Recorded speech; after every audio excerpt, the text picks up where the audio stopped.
illallah Muhammadun Rasulullah alaihi salatullah wa alihi wal ahibba la ilaha illallah Muhammadun Rasulullah alaihi Bismillahirrahmanirrahim. Assalamualaikum warahmatullahi wabarakatuh.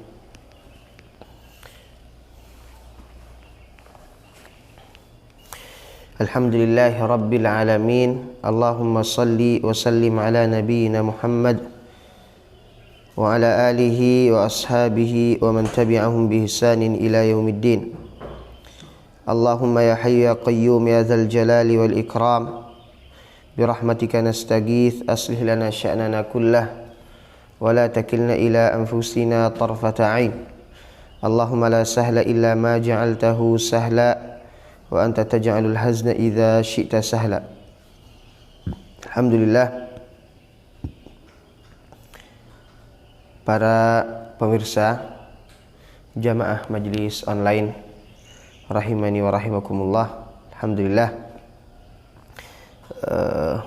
tidak ada kata yang pantas untuk menjadi pembuka pagi hari ini selain kesyukuran kita kepada Allah Subhanahu wa taala atas segala bentuk kenikmatan, baik yang kita sadari, yang kita saksikan maupun yang tidak tampak. Wa in ta'uddu ni'matallahi la tuhsuha. Dan nikmat terbesar yang tidak boleh lupa untuk kita panjatkan kesyukurannya adalah nikmat untuk selalu membersamai kebaikan-kebaikan untuk umat ini. Dan salah satu alasan kita untuk tetap hadir, tetap aktif dan selalu istiqomah untuk memperdalam pengetahuan dan wawasan-wawasan sejarah keislaman, di antaranya adalah untuk tetap dalam bagian komunitas umat pembaharu akhir zaman. Alhamdulillah, sebagaimana judul yang diberikan pagi hari ini tentang model kebangkitan umat Islam dan upaya gerakan pendidikan melahirkan generasi Salahuddin Al-Ayyubi. Sebelumnya kami pernah mendengar sebuah kajian tadabbur Dr. Raghib As-Sirjani.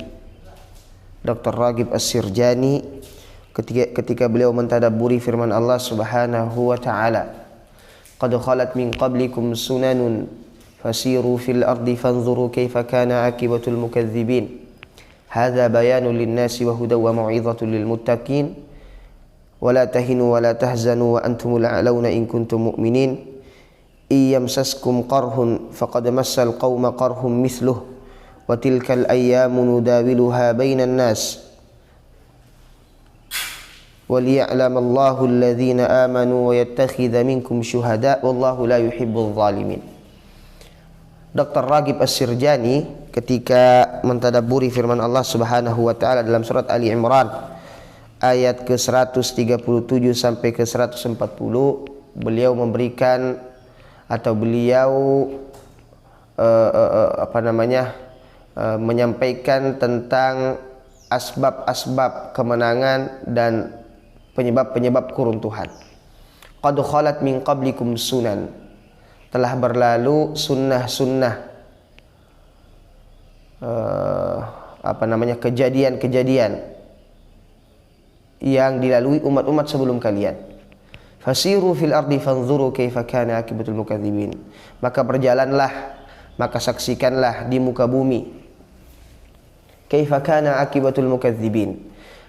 Bagaimana hasil akhir, bagaimana akibah, bagaimana hasil akhir, bagaimana balasan bagi orang-orang yang mendustakan. Beliau mengatakan bahwa ayat ini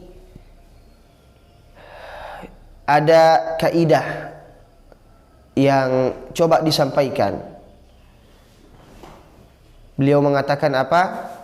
qad khalat min qablikum sunan, bahwa sejarah umat-umat yang telah lalu adalah menjadi barometer dan referensi terbesar, bahwa kemenangan-kemenangan itu ada syarat-syaratnya, dan kejatuhan, keruntuhan, kekalahan itu ada asbabnya, dan ini sudah menjadi sunnatullah. Qad khalat min qablikum sunan, bahwa sejarah yang dipaparkan oleh Al-Quran tentang umat-umat sebelum kita bukan cuma menjadi lembaran-lembaran yang dibaca, bukan cuma menjadi wawasan-wawasan yang menjadi cerita-cerita saja. Kapan terjadinya, siapa pelakunya, siapa namanya, kapan tanggalnya, cuma menjadi catatan sejarah yang lewat saja, menjadi ma'rifah atau pengetahuan atau wawasan kosong. Tapi kata beliau tidak. Cerita yang dipaparkan oleh Al-Quran dan hadis-hadis Nabi, bahkan dalam Al-Quran 2/3 dikatakan bahwa isi Al-Quran itu membahas tentang sejarah. Maka apakah cuma sekedar untuk diketahui saja? Tentunya tidak. Bahwa ini adalah kata kunci umat akhir zaman, umat kita, generasi kita ini, untuk mengemas dan membuat formulasi tentang bagaimana sejarah, bagaimana kebangkitan itu, bagaimana kemenangan itu, bagaimana agar kita bisa kemudian mengangkat harkat dan martabat umat ini kembali. Ila'i kalimatillah, di antaranya apa? Dengan cara membaca dan mempelajari sejarah. Apa yang pernah terjadi zaman-zaman keemasan dulu, apa penyebabnya? Itu yang harus kita gali. Dan peradaban-peradaban yang runtuh, apa asbabnya? Apa penyebabnya? Bagaimana bisa terjadi? Siapa yang mempelopori?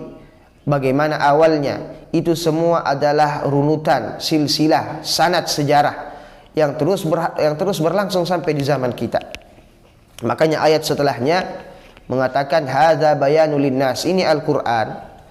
Ini pelajaran, bayan sebagai penjelasan linnasi wa hudan, petunjuk, wa mau'idhatul lil muttaqin. Makanya kita sering mendengarkan apa yang disampaikan oleh guru-guru kita, ustadz-ustadz kita, para ulama, bahwa barang siapa yang tidak faham sejarah, tidak belajar dari sejarah, maka dia tidak bisa meramu bagaimana rancang bangun masa depannya. Bagaimana masa depannya? Orang yang tidak faham sejarah tidak akan bisa membangun masa depannya.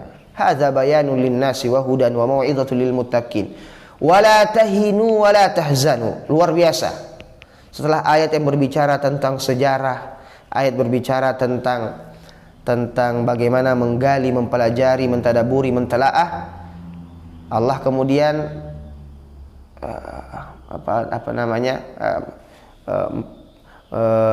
menyentuh atau mendoktrin kita semua, wala tahinu wala tahzanu, bahwa sebab-sebab kehinaan, sebab-sebab kesedihan itu juga dipelajari dari sejarah. Kalau kita betul-betul faham tentang keagungan umat ini, la tahinu wala tahzanu, kita faham tentang sejarah kebesaran orang-orang sebelum kita, bahwa umat kita ini umat yang luar biasa. Kuntum khaira ummatin ukhrijat linnas ta'muruna bil ma'rufi wa tanhauna 'anil munkari wa tu'minuna billah. Maka kita tidak pernah akan merasa kecil, tidak pernah merasa kerdil, tidak pernah putus asa, tidak pernah merasa inferior. Kita selalu menjadi umat a'laun, umat yang bangga, yang mengangkat, membusurkan dadanya dan mengatakan nahnu ummatu Muhammadin sallallahu alaihi wasallam. Kita ini umatnya Nabi Muhammad. Kita ini santrinya Nabi Muhammad. Kita ini pengikutnya Nabi Muhammad sallallahu alaihi wasallam. Wala tahinu wala tahzanu, maka kita tidak merasa inferior. Dan di akhir ayat Allah Subhanahu wa taala memberikan sebuah kesimpulan. Iyamsaskum qarhun faqad massal qauma qarhum mithluh. Kalau dulu di perang Uhud kalian itu merasakan kesedihan, merasakan luka, faqad massal qauma qarhum mithluh. Sebelumnya orang-orang kafir, orang-orang Quraisy juga merasakan luka yang lebih berat di perang Badar. Wa tilkal ayyamu nudawiluha bainan nas. Dan demikianlah hari-hari itu dipergilirkan. Nah, ini juga menjadi penekanan tentang tentang fase roda perputaran zaman, bahwa kemenangan itu ada syarat-syaratnya dan kekalahan itu ada sebab-sebabnya. Bapak-bapak, ibu-ibu, para pemirsa hadirin hadirat rahimani wa rahimakumullah, ada satu semangat sejarah yang beredar dan menjadi topik pembahasan yang besar, yang menarik di zaman kita sekarang. Siapa yang tidak kenal Salahuddin Al-Ayyubi? Semua kita mengenal, paling tidak kalau tidak mengenal secara utuh, kita pernah mendengar namanya Salahuddin Al-Ayyubi. Ya, ini sepedalaman-pedalamannya umat Islam, insya Allah sosok nama Salahuddin Al-Ayyubi ini dikenal oleh masyarakat. Kenapa?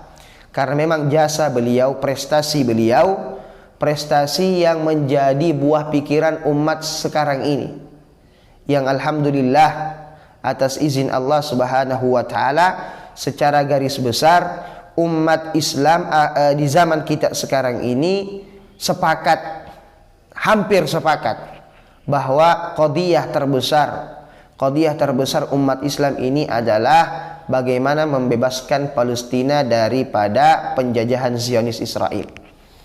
Ini sepakat umat Islam. Kita banyak perbedaan dalam ranah fikih, tapi untuk bagaimana Palestina itu bebas, bagaimana Gaza itu merdeka, bagaimana para Yahudi kera-kera itu keluar dari tanah milik umat Islam, itu menjadi topik pembahasan bersama umat Islam. Alhamdulillah. Dan ini diterima oleh masyarakat. Kita saksikan di negara kita banyak sekali kunjungan-kunjungan, banyak sekali donasi, banyak sekali topik, tulisan, artikel, makalah, dan seterusnya membahas tentang kemerdekaan Palestina. Dan kalau membahas tentang kemerdekaan Palestina, maka nostalgia sejarah tentang Salahuddin Al-Ayyubi mesti hadir. Maka orang-orang mengenal, menjadi tagline, bagaimana kita membebaskan Palestina, bagaimana kita mengusir penjajah, sebagaimana yang dilakukan oleh Salahuddin Al-Ayyubi berapa ratus tahun yang lalu. Maka Salahuddin Al-Ayyubi ini menjadi tokoh sentral, menjadi mimpi kita, anak-anak kita, generasi kita, bagaimana lahir sosok Salahuddin Al-Ayyubi, karena prestasi dan reputasinya yang luar biasa. Selama berapa puluh tahun Palestina dikuasai oleh pasukan salib yang membantai, yang menghancurkan, yang luar biasa memporak-porandakan kota suci tersebut. Ketika mereka datang dengan agresi mereka, dikatakan bahwa jalan-jalan syari, jalan-jalan syawari Gaza, jalan-jalan di Gaza itu, jalan-jalan di Baitul Maqdis juga, itu banjir darah, karena mereka tidak mengenal kasih sayang, tidak mengenal menghabisi, membantai, bahkan anak-anak dan wanita juga dibantai habis. Namun 80 tahun kurang lebih ketika Salahuddin Al-Ayyubi datang dan membebaskan Palestina, tidak membantai, tidak membunuh satupun pasukan salib. Datang dengan membawa kedamaian, datang dengan membawa risalah kelembutan, dan itu diakui bahkan oleh orang-orang barat sekalipun. Ahli-ahli sejarah mereka banyak menuliskan tentang bagaimana perbedaan ketika Salahuddin Al-Ayyubi masuk menguasai kembali Palestina dengan ketika pasukan salib membantai dan menghancurkan. Dan bukan cuma sekedar di Palestina, bahkan di Irak, di Syam, di Roha, di Aleppo, dan di wilayah-wilayah yang lain. Mereka membantai habis umat Islam, bahkan anak-anak yang tidak berdosa. Maka Salahuddin Al-Ayyubi ini menjadi sosok yang luar biasa, ya. Menjadi sosok bahkan tidak kurang, bahkan banyak sekali orang tua yang memberikan anaknya nama Salahuddin Al-Ayyubi. Namun kita di sini insyaallah sedikit masih ada waktu, bukan ingin mengupas tuntas tentang siapa itu Salahuddin Al-Ayyubi. Sudah sama-sama kita ketahui.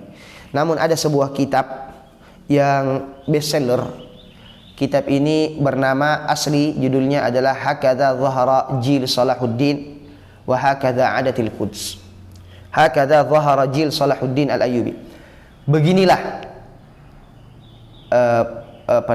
beginilah kronologi lahirnya generasi Salahuddin Al-Ayyubi wa hakadha adatil Quds, dan beginilah kembalinya Al-Quds. Pengarangnya adalah Dr. Majid Al-Kilani, salah seorang pakar pendidikan sejarah, orang Yordania kalau tidak salah. Buku ini menjadi buku yang laris manis dan menjadi perbincangan hangat sampai sekarang.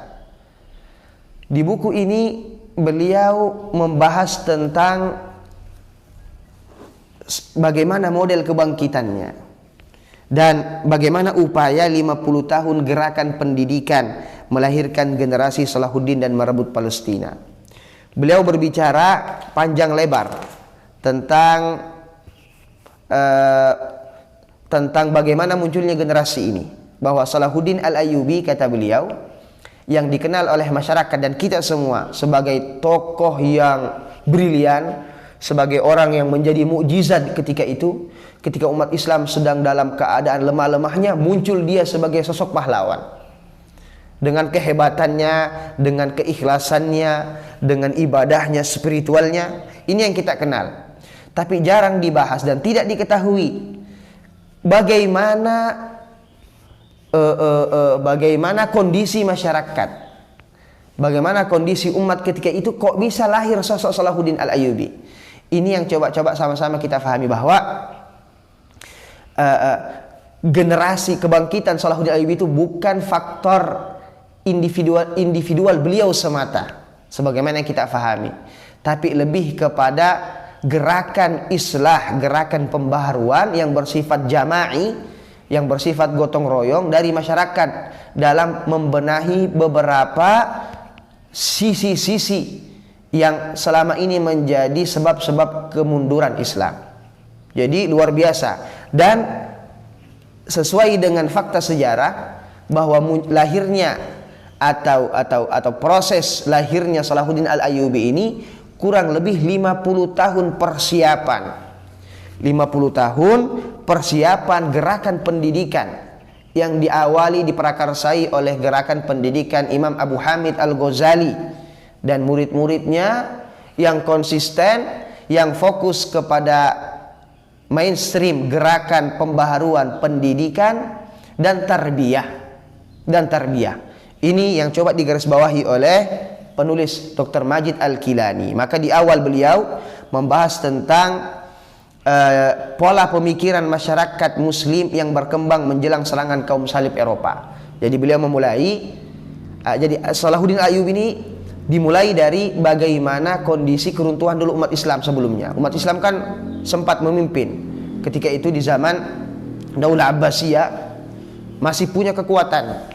Nanti kemudian ketika mereka melemah karena banyak faktor, tapi kata beliau faktor terbesar yang terjadi adalah karena dua faktor tadi. Yang pertama adalah madaris al-fikriyah, madrasah pemikiran umat Islam buntu, yang sebelumnya pemikiran Islam ini menjadi asbab, menjadi energi yang kemudian mendorong umat Islam itu senantiasa menjaga kekuatannya.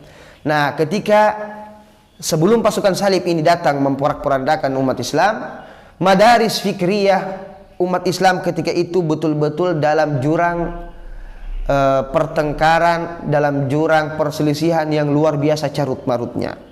Dimulai dari mazhab yang sudah mulai masing-masing mazhab itu lebih kepada fanatisme kelompok dan ego sektoral yang menjadi penampilan dan wajah mereka. Nah, itu corak mazhab, perselisihan pemikiran, perselisihan pendidikan, sosial, politik. Bahkan saking dahsyatnya ikhtilaf al-madhabi atau madhabisme, atau kalau bahasa sekarang dikatakan apa, at-ta'assub, fanatisme kemadhaban, Itu sampai bahkan di Damaskus yang menjadi kiblat keilmuan ketika itu, ada masjid yang sampai ada 4 mihrabnya. Masing-masing mihrab sesuai dengan madhab. Jadi madhab Syafi'i, ya sholat di mihrabnya madhab Syafi'i.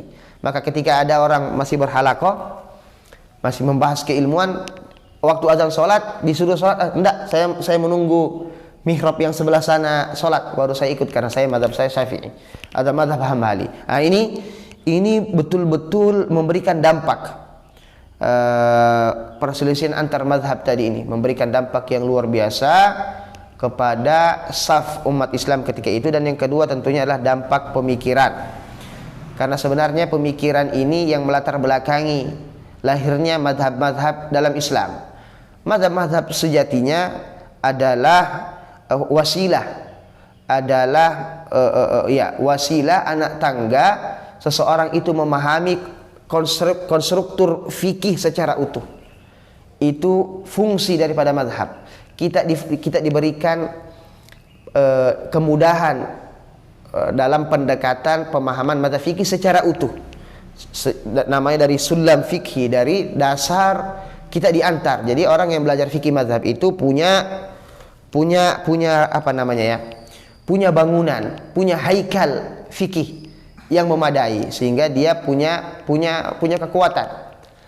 Namun karena konflik tadi, karena ta'assub, karena ketidakfahaman mereka bahwa mazhab ini menjadi seakan-akan menjadi jihad mereka, bahwa gara-gara fanatisme mereka terhadap mazhab, ketika itu umat Islam betul-betul beku daripada gerakan pembaharuan. Yang ada tulisan tentang mazhab, yang ada madrasah madrasah tentang mazhab, semuanya tentang mazhab, fokusnya di mazhab, masing-masing memperjuangkan mazhab. Akhirnya ekspansi keilmuan tidak berjalan. Kemudian yang kedua juga dampak pemikiran, pendidikan dan pengajaran. Karena gara-gara fanatisme tadi, akhirnya pendidikan dan pengajaran fokus kepada pendidikan ego sektoral tadi. Ditambah lagi dengan berkembangnya kelompok-kelompok batiniah namanya, aliran kebatinan yang ketika itu punya kekuatan. Kita kenal madrasah Fatimiyah atau madhab Fatimiyah, madhab yang beraliran Syiah, itu berkembang dan punya kerajaan di Mesir. Belum lagi perpecahan dan penyimpangan tasawuf.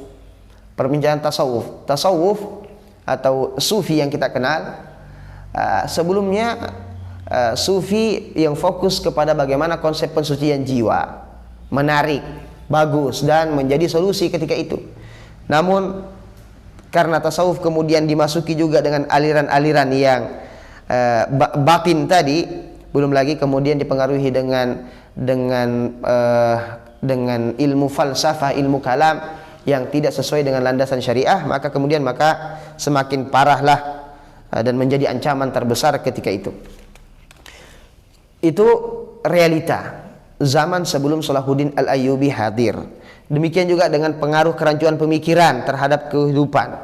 Karena rancunya tadi madrasah-madrasah pemikiran dan madrasah-madrasah tarbiyah dan pendidikan, maka aspek ekonomi kemudian juga ikut rusak, aspek sosial juga kemudian ikut rusak. Belum lagi perpecahan politik dan munculnya konflik antara Sunni dan Syiah. Nah, ketika zaman sebelum sebelum agresi pasukan salib ini parah-parahnya konflik antara Sunni dan Syiah ketika itu. Maka daripada rentetan peristiwa dan realitas sejarah ini, maka umat Islam dalam keadaan yang sangat lemah, maka mereka tidak mampu untuk menghadapi serangan-serangan kaum salib Eropa ketika itu.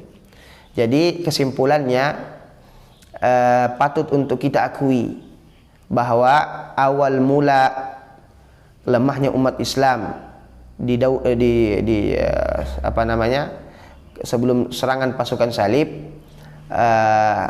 tidak murni karena faktor eksternal, bahkan lebih berat lebih berat dan lebih menentukan sebenarnya adalah akibat dari faktor internal umat Islam ketika itu yang luar biasa terdegradasi dari segala sisi. Ekonomi, politik, persatuan, frekuensi, orientasi, nilai-nilai, semuanya kacau balau. Semuanya kacau balau. Dan ini rasa-rasanya wallahu alam. Ini perasaan saya saja, ini kayaknya mirip sekali dengan nasib dan keadaan umat kita zaman kita sekarang ini, yang tidak punya arah, yang terdegradasi dari segala sisi, yang akhlaknya rusak, yang lemah ekonominya, yang rusak politiknya, yang sosialnya berantakan, dan seterusnya. Nah, ini peluang besar kita semua sebagaimana generasi Salahuddin Al-Ayyubi yang mereka memikul bersama 50 tahun. Mereka semua terlibat untuk gerakan islah, melahirkan sosok Nuruddin Zengki, sosok Asaduddin Sirkho, dan sosok Salahuddin Al-Ayyubi. Kemudian nanti setelah kemudian 50 tahun proses ini atau realita sebelum serangan pasukan salib dan agresi militer pasukan Eropa ini, di 50 tahun setelah mereka invasi ke wilayah-wilayah umat Islam baik di Syam, di Irak maupun di Palestina atau di Afrika seperti Mesir, Aljazair dan yang lainnya, 50 tahun barulah kemudian ada geliat-geliat perubahan dan gerakan pembaharuan. Nanti dimulai dari guru besar Hujjatul Islam Abi Hamid Al-Ghazali yang menjadi inisiator, menjadi sumbu penggerak awal gerakan lahirnya gerakan pembaharuan dan islah. Insyaallah upaya-upaya yang dilakukan oleh Imam Al-Ghazali dan bagaimana tingkatan, bagaimana penyebaran, bagaimana konsep, bagaimana merepresentasikan dan apa peran-peran yang dilakukan umat Islam dari gerakan pengaruh pembaharuan ini, insyaallah kita akan sampaikan di kesempatan yang akan datang. Ini mungkin sementara. Astagfirullahaladzim. Assalamualaikum warahmatullahi wabarakatuh.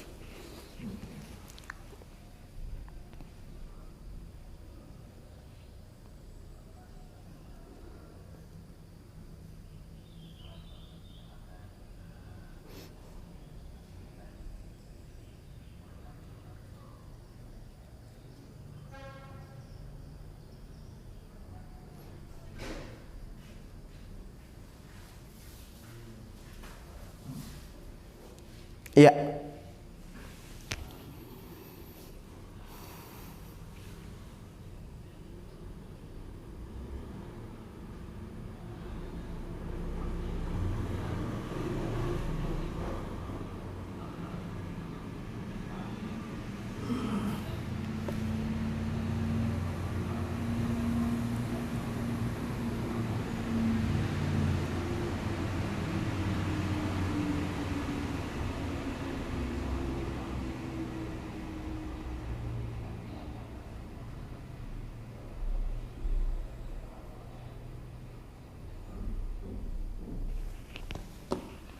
Ya, alhamdulillah wassalatu wassalamu ala Rasulillah.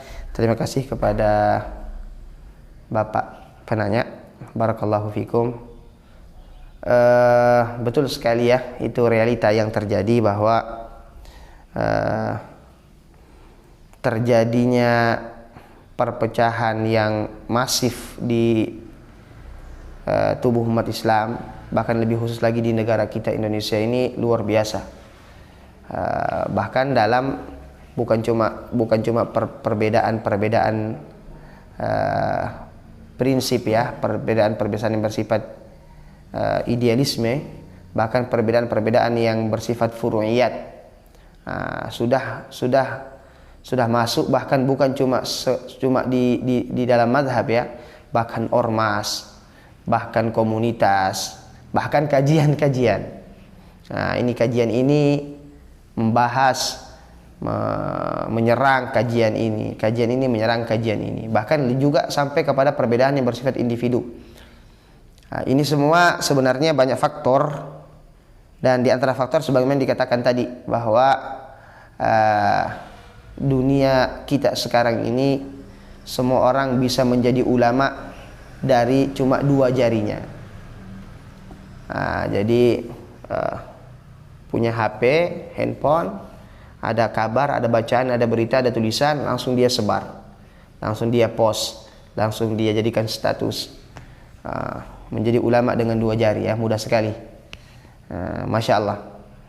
Namun yang menjadi masalah, berita-berita yang disebar, kabar-kabar yang disebar, tulisan-tulisan yang disebar, kebanyakan belum difahami, bahkan belum dibaca. Tidak di cross check, tidak diverifikasi, karena alat verifikasinya juga tidak semua orang punya. Nah, ini luar biasa. Kalau di zaman dulu itu berat sekali, ya, orang itu untuk bertanya atau menjawab tentang permasalahan fikih, itu berat sekali. Itu harus melewati tahapan-tahapan panjang. Di zaman kita sekarang tidak. Orang tinggal cari di Google, ada sudah dilihat judul sesuai dengan apa yang ditanyakan, langsung di-share, langsung dipegang. Nah, ini bahwa konsep verifikasi ini punya kita memang sejak dulu sudah ada. Dalam ilmu hadis itu menjadi ilmu yang menjadi nenek moyangnya dalam ilmu hadis, tentang ilmu jarh wa ta'dil, ilmu verifikasi rijal, terjematur rijal, membahas setiap orang itu dibahas. Orang ini lahirnya di mana, besarnya bagaimana, belajarnya ke siapa, ngajarnya ke siapa, bagaimana corak pemikirannya, bagaimana di masa tuanya. Kalau dia meriwayatkan dari ustadz ini, bagaimana kedudukannya. Kalau meriwayatkan dari ustadz dari negara ini, bagaimana kekuatannya. Itu dikaji. Jadi orang tidak menggampangkan untuk menerima sebuah berita, sebuah ilmu dan yang semisalnya, tidak menggampangkan. Nah, ini penting untuk kita bangun menjadi kesadaran bersama tentang pentingnya verifikasi, pentingnya cross check, pentingnya tabayyun, dan kata kuncinya adalah apa? Fas'alu ahla dzikri in kuntum la ta'lamun. Bahwa alhamdulillah namanya ulama itu akan ada senantiasa ulama yang benar, ulama yang punya kapasitas dan kapabilitas, ulama yang rabbani, insya Allah itu senantiasa ada di setiap zaman. Maka tugas kita adalah selalu bertanya, tidak boleh lupa bertanya. Bertanyanya kita itulah proses pendidikan kita. Kata Rasulullah, innama syifa'ul 'iyyis su'al. Sungguhnya obat. Jadi tidak ada obatnya, Pak. Tidak ada obatnya apa yang terjadi di zaman kita sekarang ini, daripada serampangannya orang untuk membaca, untuk mengetahui, untuk berfatwa tanpa ada gerbong yang jelas. Maka tidak ada obatnya ini kecuali dengan apa? Dengan kita fas'alu ahla dzikri, banyak berkiblat, banyak bertanya, banyak melihat, mendengar, mempelajari, mengikuti daripada fatwa-fatwa ulama yang benar-benar ulama. Nah, ini PR kita juga sebenarnya, harus bisa mengetahui mana ulama yang bisa dijadikan rujukan dan patokan untuk dijadikan sebagai sumber tempat bertanya. Maka bertanya, ada kabar, ada berita, apalagi sekarang yang paling banyak disebar itu apa? Konflik.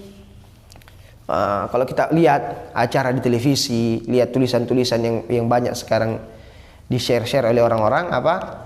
Ya, tentang ini membantah ini membantah ini menghukumi begini. Nah, ini kan semua kalau tidak difahami dan tidak dikelola dengan baik, maka cuma akan menjadikan tambahan jurang perpecahan dan konflik di antara kita. Maka pintar-pintarlah memfilter mana berita yang harus disebar, mana berita yang sebaiknya ditahan, mana yang berita yang memberikan maslahat, manfaat, mana yang malah memberikan mudarat. Kalau kita tidak faham, maka kita tanya kepada orang yang faham. Wallahu ta'ala alam. Iya, itu mungkin.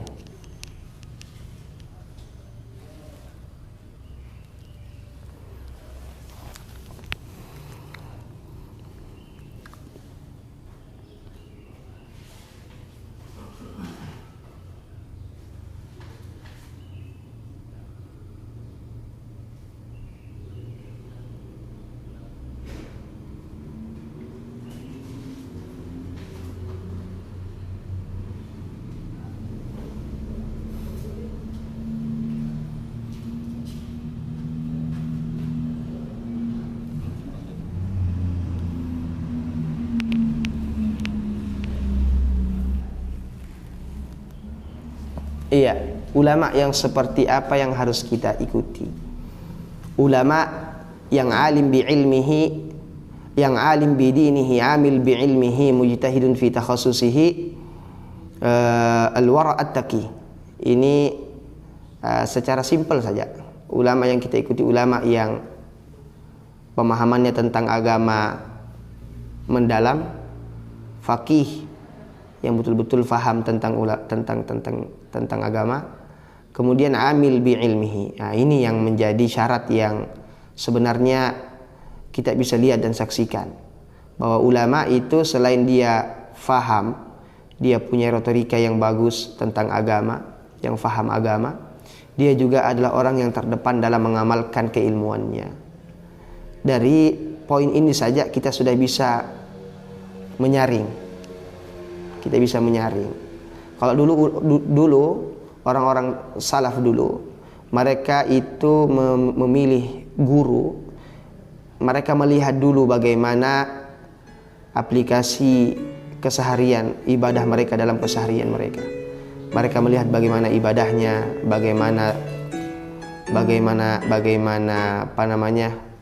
takarrubnya kepada Allah, bagaimana sholat malamnya, bagaimana ketawaduannya, kezuhudannya.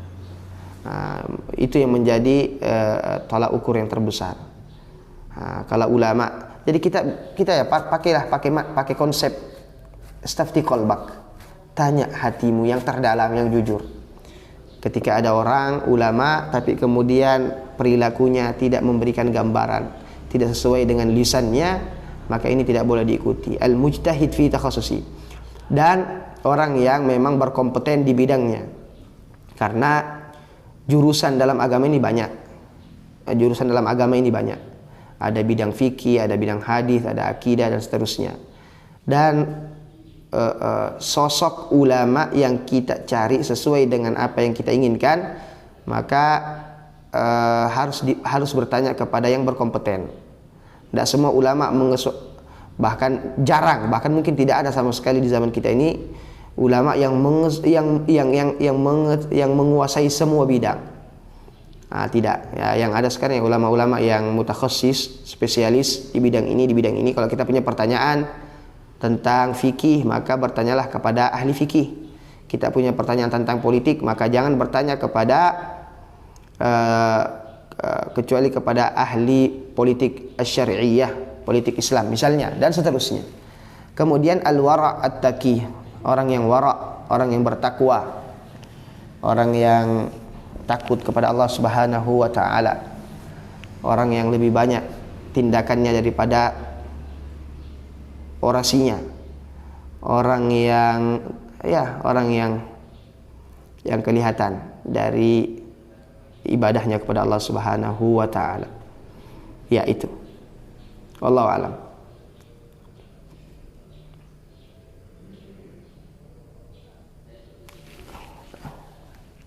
Ada lagi? Tidak ada?